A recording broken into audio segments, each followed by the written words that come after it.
ओंकारेश्वर ज्योतिर्लिंग की रहस्यमयी कथा, जहां स्वयं से प्रकट हुए शिव नर्मदा की उत्पत्ति और ओंकार पर्वत का रहस्य। एक समय की बात है जब धरती पर तपस्या, भक्ति और शांति का युग था। नदियां केवल जल की धाराएं नहीं, बल्कि देवताओं की संतानें मानी जाती थीं। ऐसे ही एक पवित्र क्षण में भगवान शिव की तपस्या से प्रकट हुई मां नर्मदा। नर्मदा केवल एक नदी नहीं, बल्कि शिव की आत्मा का प्रवाह थी। कहा जाता है कि जहां जहां नर्मदा बहती है, वहां भगवान शिव की उपस्थिति रहती है। और इसी नर्मदा के मध्य में स्थित है ओंकारेश्वर द्वीप, जहां धरती का आकार स्वयं धरु से के प्रतीक जैसा दिखता है। नर्मदा की दिव्य उत्पत्ति। कहते हैं कि सृष्टि की आरंभ में, जब ब्रह्मांड में केवल मौन था, वहां से एक ध्वनि निकली। वह ध्वनि इतनी पवित्र थी कि उसी से सृष्टि की रचना हुई। भगवान शिव, जो स्वयं उस ध्वनि के स्रोत थे, एक दिन कैलाश पर ध्यानमग्न बैठे थे। उनके हृदय से एक जलधारा फूटी। वह थी नर्मदा, जिसे शिव ने जीवन की शक्ति का आशीर्वाद दिया। नर्मदे सर्वतीर्थेषु प्रमुखा भव, अर्थात सभी नदियों में नर्मदा सर्वश्रेष्ठ होगी। ओंकार पर्वत का निर्माण। हजारों वर्षों बाद नर्मदा नदी मध्य प्रदेश के पथरीले क्षेत्र से बहती हुई एक अद्भुत द्वीप बनाती है, जिसका आकार ऊपर से देखने पर डोम के जैसा प्रतीत होता है। यह है मंदाता पर्वत, जो अब प्रसिद्ध है ओंकारेश्वर पर्वत के नाम से। यहां प्रकृति स्वयं का स्वरूप धारण करती है। संत कहते हैं, यह धरती नहीं, यह भगवान शिव का श्वास है। नर्मदा की दो धाराएं, एक ओंकारा नदी और दूसरी कावेरी, मिलकर इस पर्वत को दो भागों में विभाजित करती हैं। दोनों के संगम पर ही ओंकारेश्वर मंदिर स्थित है। शियों की भूमि। ओंकारेश्वर का क्षेत्र प्राचीन काल से ही तपस्वियों का केंद्र रहा है। यहां परशुराम, अगस्त्य और कपिल मुनि जैसे शियों ने तप किया। कहा जाता है कि नर्मदा के किनारे ध्यान करने मात्र से मनुष्य को वही पुण्य प्राप्त होता है जो गंगा स्नान से मिलता है। एक कथा कहती है, नर्मदा के तट पर बैठकर जो नमः शिवाय का जप करता है, उसका जन्म मरण का चक्र समाप्त हो जाता है। शिव की मौन तपस्या। कहा जाता है कि एक समय धरती पर अधर्म बढ़ गया। राक्षसों ने तीर्थ स्थलों पर अधिकार जमा लिया। देवता भी असहाय हो गए। तब ब्रह्मा, विष्णु और अन्य देवता शिव के पास गए। प्रभु, संसार में अधर्म बढ़ रहा है। आपकी कृपा के बिना संतुलन नहीं लौट सकता। शिव मुस्कुराए और बोले, मैं स्वयं वहां प्रकट होऊंगा। जहां मेरी ऊर्जा का सबसे पवित्र स्थल होगा, वही मेरा स्वरूप धारण करेगा। और तब उन्होंने अपनी दिव्य ज्योति भेजी। वह गिरी नर्मदा के द्वीप पर, जहां पर्वत ने का आकार लिया। उसी क्षण वहां प्रकाश फैला और पर्वत के मध्य एक ज्योतिर्लिंग प्रकट हुआ।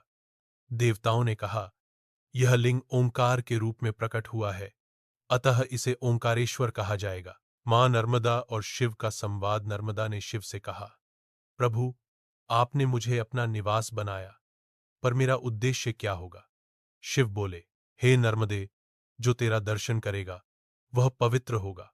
जो तुझमें स्नान करेगा उसके पाप नष्ट होंगे, और जो तेरे तट पर ओंकारेश्वर की पूजा करेगा उसे मोक्ष प्राप्त होगा।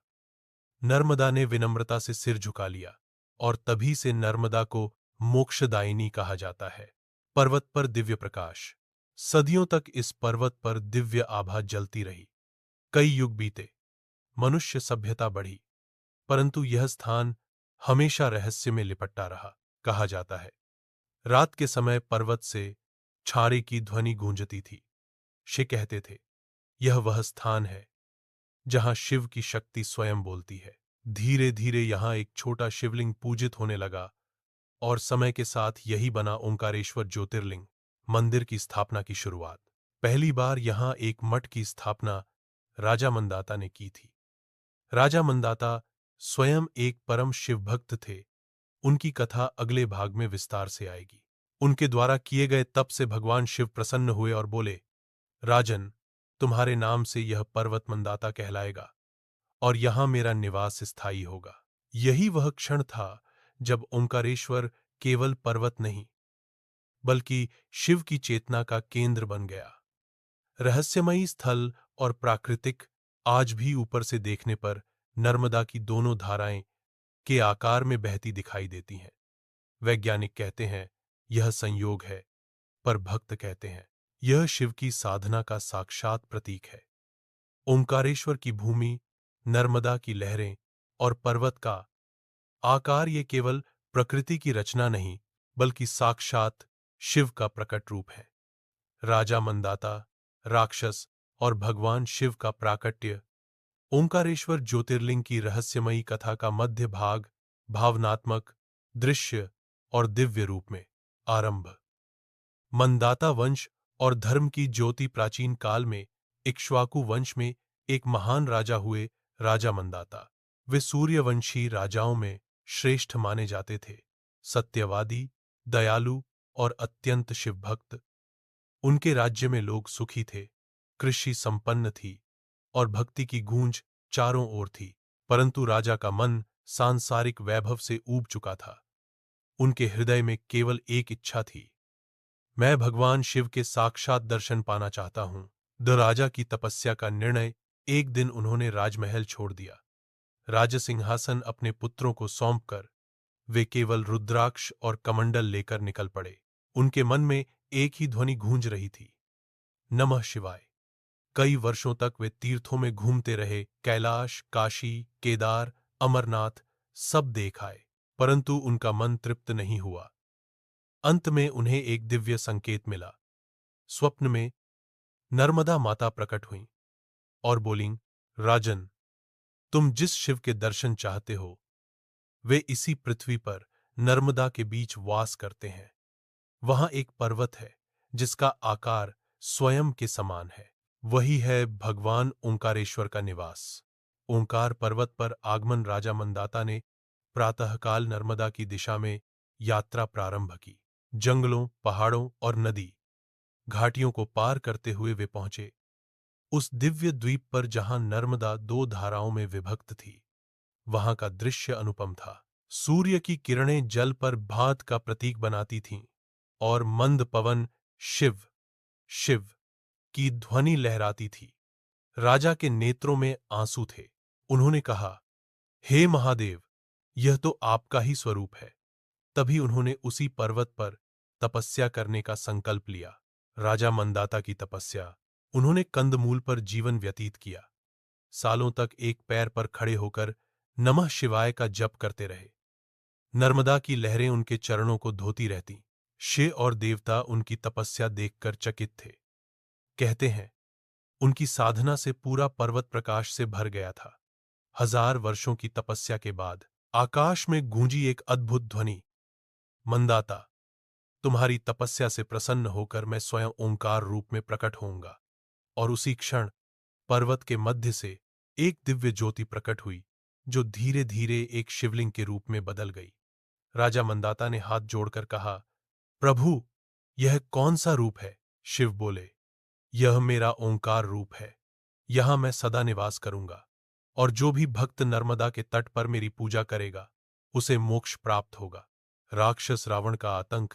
लेकिन उसी काल में एक अन्य कथा चल रही थी। दूर लंका में रावण, जो शिव का महान भक्त था, अपने तप से भगवान शिव को प्रसन्न करने की कोशिश कर रहा था। उसने कैलाश पर शिव को प्रसन्न करने हेतु अपना सिर काटकर अर्पित करना शुरू किया, परंतु शिव ने उसे रोका और कहा, रावण, तुम्हारी भक्ति महान है। मैं तुम्हें एक शिवलिंग देता हूं। जहां इसे स्थापित करोगे वहां मैं सदा रहूंगा, परंतु ध्यान रहे इसे रास्ते में मत रखना। रावण वह शिवलिंग लेकर दक्षिण की ओर चल पड़ा, परंतु जब वह नर्मदा तट पहुंचा तो देवताओं ने उसकी परीक्षा ली। वहां धरती इतनी दिव्य थी कि वह रावण से संभली नहीं। उसने कुछ क्षण विश्राम के लिए लिंग रख दिया और वह वहीं स्थिर हो गया। देवताओं ने घोषणा की, यह वही लिंग है जो भगवान ने ओंकार रूप में प्रकट किया था। रावण क्रोधित हुआ, पर उसे शिव का आदेश याद आया। वह झुककर बोला, प्रभु, यहां आप स्वयं विराजिए। और तब से वह स्थान ओंकारेश्वर कहलाया। दो रूप, ओंकारेश्वर और ममलेश्वर। शिव के प्रकट होने के बाद वहां दो प्रमुख लिंग पूजित हुए, एक नर्मदा के द्वीप पर ओंकारेश्वर और दूसरा किनारे पर ममलेश्वर अमलेश्वर। भक्त मानते हैं कि ये दोनों मिलकर एक ही ज्योतिर्लिंग का स्वरूप है, शिव के शरीर और आत्मा। देवताओं का आगमन जब भगवान शिव प्रकट हुए, देवता, शिव और अप्सराएं आकाश से उतरीं। नर्मदा की लहरें नाच उठीं और पूरे द्वीप में हर हर महादेव की गूंज छा गई। शिव ने कहा, यह स्थान युगों तक भक्ति का केंद्र रहेगा। जो यहां श्रद्धा से पूजन करेगा वह सभी बंधनों से मुक्त होगा। राजा मंदाता ने प्रणाम किया और बोले, प्रभु, यह भूमि आपका साक्षात निवास है। इसे मैं अपनी आत्मा समझकर सुरक्षित रखूंगा। भूमि का पवित्र होना, उस दिन से यह भूमि मंदाता पर्वत कहलाई। यहीं पर हजारों वर्षों तक साधु संतों ने तप किया। कहा जाता है कि स्वयं शंकराचार्य जी ने भी यहां ध्यान किया था। यह पर्वत आज भी बॉक्स के आकार में नर्मदा के बीच स्थित है। भक्त जब नौका से इसे देखते हैं तो उन्हें प्रतीत होता है मानो धरती स्वयं नमः शिवाय का जप कर रही हो। राजा मंदाता की तपस्या, रावण की परीक्षा और भगवान शिव का ओंकार रूप में प्राकट्य, यह सब केवल एक कथा नहीं बल्कि भक्ति की पराकाष्ठा का प्रतीक है। शिव ने यह दिखाया कि जहां सच्चा तप, सच्ची भक्ति और समर्पण होता है, वहां मैं स्वयं प्रकट हो जाता हूं। ओंकारेश्वर मंदिर का इतिहास, स्थापत्य और चमत्कार, जहां आज भी बहती है भक्ति की धारा। नर्मदा के तट पर स्थित ओंकारेश्वर द्वीप आज भी वैसा ही शांत और पवित्र है जैसा युगों पहले था। सुबह की पहली किरण जब नर्मदा के जल को स्पर्श करती है तो ऐसा लगता है जैसे स्वयं भगवान शिव इस भूमि को आशीर्वाद दे रहे हों। चारों ओर हर हर महादेव की गूंज, घंटियों की मधुर ध्वनि और हवा में घुली चंदन की सुगंध, यही है ओंकारेश्वर की आत्मा। यहां हर शिला, हर लहर, हर पत्ता शिव का नाम जपता है। ओंकारेश्वर मंदिर का स्थापत्य, मंदिर नर्मदा नदी के बीच ओंकार द्वीप पर बना है। ऊपर से देखने पर पूरा द्वीप छाने के आकार का दिखाई देता है, इसीलिए इसका नाम पड़ा ओंकारेश्वर, अर्थात का ईश्वर। मंदिर लगभग 2500 वर्ष पुराना माना जाता है। वर्तमान संरचना का निर्माण परमार राजाओं और बाद में मराठा शासकों ने कराया था। मंदिर 5 मंजिला है, जिसकी दीवारों पर प्राचीन शिल्प और मूर्तियां उकेरी गई हैं। मुख्य गर्भगृह में वह ज्योतिर्लिंग विराजमान है जो स्वयं पर्वत से प्रकट हुआ था। गर्भगृह का रहस्य, मंदिर के भीतर का वातावरण अद्भुत है। जब भक्त शिवलिंग पर जल चढ़ाते हैं तो गर्भगृह में गूंजती ध्वनि की प्रतिध्वनि बन जाती है। कहा जाता है, यदि कोई भक्त आंखें बंद करके मन लगाकर नमः शिवाय बोले तो उसे अपने भीतर से की गूंज सुनाई देती है। वैज्ञानिकों ने अध्ययन किया, मंदिर की बनावट ऐसी है कि ध्वनि तरंगें स्वयं धा का प्रतिरूप बनाती हैं। भक्त कहते हैं, यह मंदिर नहीं, यह शिव की ध्वनि का जीवंत रूप है। ओंकारेश्वर का पवित्र पुल, नर्मदा के दोनों तटों को जोड़ने वाला झूला पुल, हैंगिंग ब्रिज, मंदिर की सुंदरता को और बढ़ा देता है। भक्त इस पुल को पार करते हुए जब नर्मदा के जल को देखते हैं तो उन्हें प्रतीत होता है जैसे वे भक्ति और मोक्ष के बीच यात्रा कर रहे हों। रात में दीपों की रोशनी जब नर्मदा में झिलमिलाती है तो पूरा दृश्य किसी स्वप्न जैसा प्रतीत होता है। जल में प्रतिबिंबित यह प्रतीक मानो स्वयं जीवित हो उठता है। ममलेश्वर मंदिर, ओंकारेश्वर का दूसरा रूप, नर्मदा के किनारे स्थित ममलेश्वर अमलेश्वर मंदिर ओंकारेश्वर का अभिन्न अंग माना जाता है। दोनों मंदिरों को मिलाकर ही एक ज्योतिर्लिंग की पूजा पूरी होती है। कहावत है, जो ओंकारेश्वर के दर्शन कर ममलेश्वर न जाए उसकी पूजा अधूरी रहती है। ममलेश्वर मंदिर भी हजारों वर्षों पुराना है और वहां के गर्भगृह में आज भी दीपक बिना बुझाए जलते रहते हैं। शंकराचार्य और ओंकारेश्वर, आदि शंकराचार्य जब बालक थे तब वे अपने गुरु की खोज में निकले थे। नर्मदा के किनारे उन्होंने ध्यान किया और वहीं उन्हें भगवान शिव ने दर्शन देकर गुरु गोविंद भगवत्पाद से मिलने का मार्ग बताया। यही स्थान आज भी प्रसिद्ध है, शंकराचार्य गुफा के नाम से। उस गुफा में आज भी एक दीपक निरंतर जलता रहता है। भक्त कहते हैं कि यह वही स्थान है जहां से अद्वैत वेदांत की ज्योति प्रज्वलित हुई। ओंकारेश्वर के आधुनिक चमत्कार कई भक्तों ने यहां अपने अनुभव साझा किए हैं। एक, नर्मदा में दिव्य प्रकाश। रात के समय कुछ भक्तों ने नर्मदा के मध्य नीले प्रकाश की हल्की लहरें देखी हैं। कहते हैं वह स्वयं शिव की उपस्थिति का संकेत है। दो, की गूंज। कई लोगों ने बताया कि जब वे मंदिर के गर्भगृह में ध्यान करते हैं तो बिना बोले ही भर की ध्वनि भीतर से सुनाई देती है। तीन, दीपक का न बुझना। ओंकारेश्वर मंदिर में एक दीपक है जो कई दशकों से निरंतर जल रहा है, चाहे वर्षा हो या आंधी। पुजारी कहते हैं यह शिव की अनंत शक्ति का प्रतीक है। चार, नर्मदा स्नान के बाद उपचार। नर्मदा के तट पर स्नान करने से अनेक लोगों ने अपने रोगों से मुक्ति पाई है। वैज्ञानिक भी मानते हैं कि इस जल में अद्भुत खनिज गुण हैं जो शरीर को शुद्ध करते हैं। धार्मिक परंपराएं। ओंकारेश्वर में हर दिन हजारों भक्त आते हैं। यहां 3 प्रमुख आरतियां होती हैं। मंगल आरती सुबह 5 बजे, मध्याह्न आरती और शयन आरती रात 8 बजे। सावन, महाशिवरात्रि और नर्मदा जयंती पर यहां लाखों श्रद्धालु एकत्र होते हैं। भक्त नर्मदा परिक्रमा करते हुए यहां रुकते हैं क्योंकि यह तीर्थ उस यात्रा का हृदय माना जाता है। नर्मदा परिक्रमा का रहस्य। हिंदू धर्म में नर्मदा की परिक्रमा का विशेष महत्व है। कहा गया है गंगा स्नान से पाप धुलते हैं, पर नर्मदा दर्शन से पापों का स्मरण भी मिट जाता है। नर्मदा परिक्रमा लगभग 2600 किलोमीटर लंबी होती है। भक्त इसे पैदल पूरा करते हैं। ओंकारेश्वर इस यात्रा का सबसे पवित्र केंद्र है। यहां परिक्रमा करने वाले भक्त नर्मदा से कहते हैं, हे मां, तू ही जीवन है, तू ही मोक्ष है। कहा जाता है जो व्यक्ति ओंकारेश्वर में शिवलिंग के दर्शन करता है उसे तीनों लोकों का पुण्य प्राप्त होता है।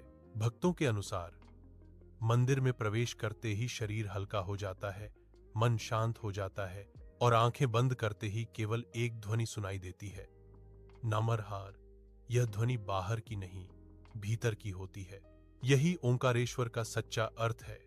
वह ईश्वर जो हमारे भीतर के रूप में वास करता है। समापन। ओंकारेश्वर का संदेश राजा मंदाता की भक्ति, नर्मदा की शुद्धता और भगवान शिव का ओंकार रूप तीनों मिलकर सिखाते हैं कि भक्ति केवल मंदिरों में नहीं, वह हृदय की मौन ध्वनि है। जब मन बन जाता है तब स्वयं भगवान शिव उसमें प्रकट होते हैं। नर्मदा की लहरें आज भी वही गीत गाती हैं, हर हर महादेव, ओंकारेश्वर महादेव।